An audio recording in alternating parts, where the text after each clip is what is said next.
kapuso, nandito kami interviewin ng taong nakakita ng isang bata na multo. Tumatakbo na walang kurol. O ano masasabi mo? Anong masasabi mo, sir? Ako po talaga yung nag-maintenance dito sa building na ito.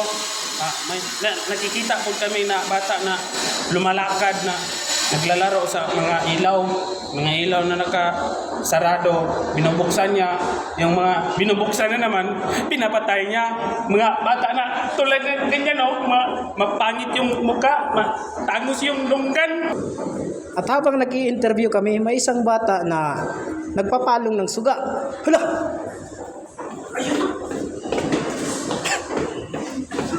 Ito, bata. Multo.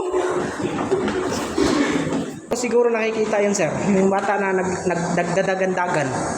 Siguro mga madaling araw, pagsapit ng alas 6:30 sa gabi at tanghali, umaga hanggang hapon, pag labay ko dito, tumatakbo siya na hindi ko makaklaro yung mukha niya na napakabangit para talaga. Naalala ko lang yung danggan niya ay malaki. Ilong niya parang aso.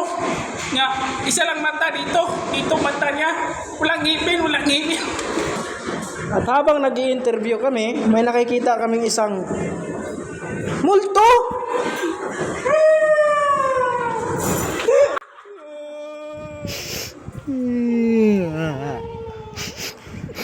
Lumipad ang aming team upang suruin ang mga balita na nasakap na mayroon daw bata na pagganap-ganap naglalakad. Kaya agad-agad naming pinuntahan ang nasabing lugar.